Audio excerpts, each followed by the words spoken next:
Local 4 News starts now with a breaking news alert. Breaking news this noon, a police situation underway in Pittsfield Township. Good afternoon and thanks so much for joining us. I'm Christy McDonald. This investigation is still unfolding this afternoon. We want to get to Megan Woods. She is live at a very active scene right now. So Megan, what do we know right now?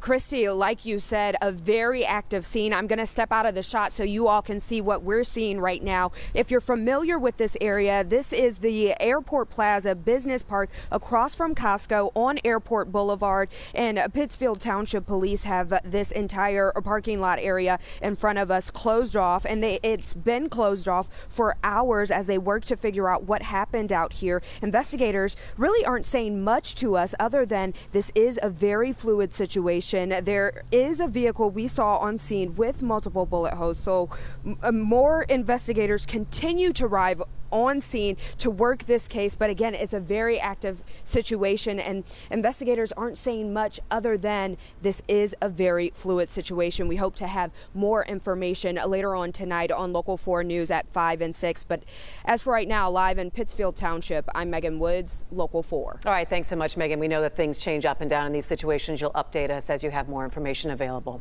Also breaking this noon, actor Alec Baldwin is charged with involuntary manslaughter. It is in connection with that fatal shooting on his movie set 2 years ago.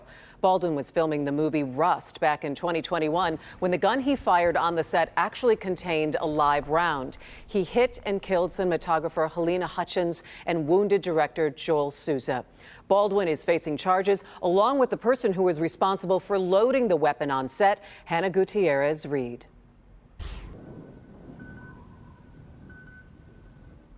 Well, we are in for a cloudy and gloomy January day, but the temperatures, all right, here's the good part, feels a little bit like spring, but that might not last much longer. Right now, the rink at Campus Martius is actually closed due to the weather conditions there. Ashley Barrissey joins us now. Oh, one of those days, Ashley. I know. I mean, you can't even see downtown Detroit with this camera that we have because of the low-lying clouds across the area. And so as we take a look at some of the temperatures around town, definitely feeling much more spring-like. 41 in Detroit, 40 in Ann Arbor. Same in Howell, 42 in Adrian. We're also starting to see these winds shift. So they started off out of the east, now pushing out of the southwest, and that's ushering in the warmer air ahead of this next front that could fire off a few storms as we go into the evening hours. First checking visibility, though, at this lunch hour.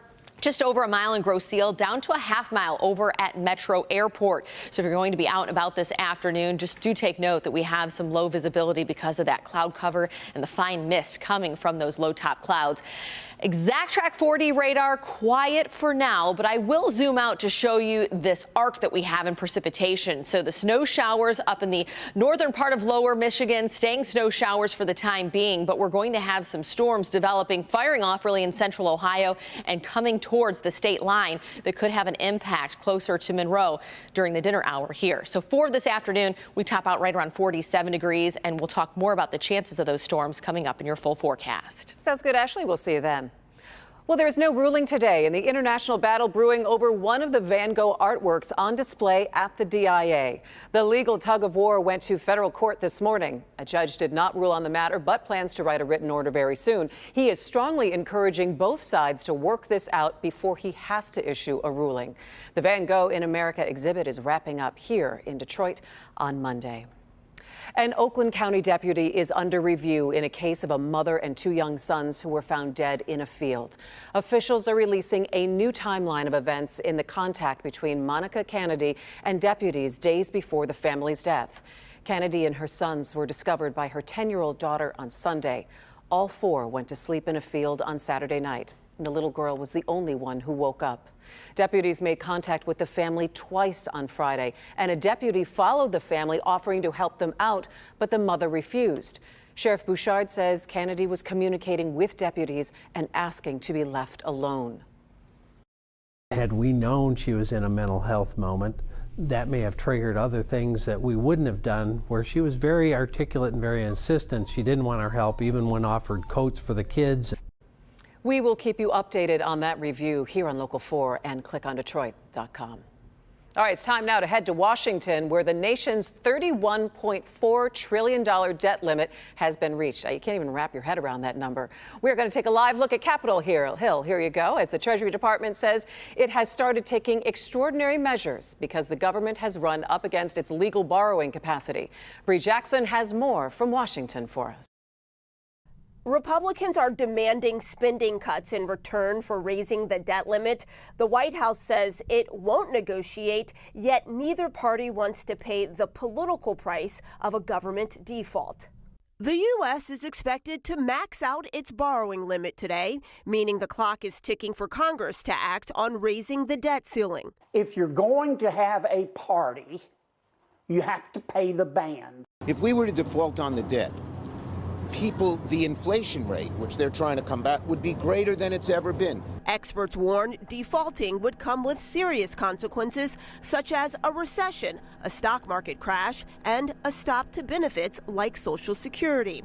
The White House is pushing to avoid that by raising the debt limit with no strings attached. It means that if we're even thinking about a default or playing these kinds of political games, using the debt ceiling as hostage for the kinds of so-called negotiations these folks are talking about, it is the pinnacle of irresponsible governance. House Republicans want to negotiate significant spending cuts. Set a budget, set a path to get us to a balanced budget, and let's start paying this debt off and make sure the future generation has as many opportunities as we do. Treasury Secretary Janet Yellen sent a letter to Speaker McCarthy saying her department would take extraordinary measures so the U.S. can keep up with its obligations.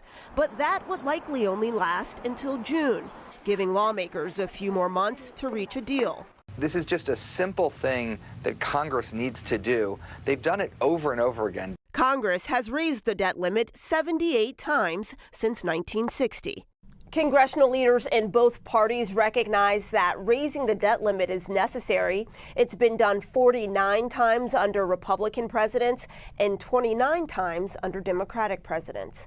In Washington, I'm Bree Jackson for NBC News. All right, thanks so much, Bree. Some surprising numbers on the job market front. First-time jobless claims fell to 190,000 last week, according to the Department of Labor. The dip of 15,000 claims was not expected. Economists had actually expected the number to rise. It is an indication the labor market is still pretty tight. Well, still to come here at noon in health news, a new study shedding light on a popular diet trend. Coming up next, the research into intermittent fasting when it comes to losing weight. But first, we get a look at the destruction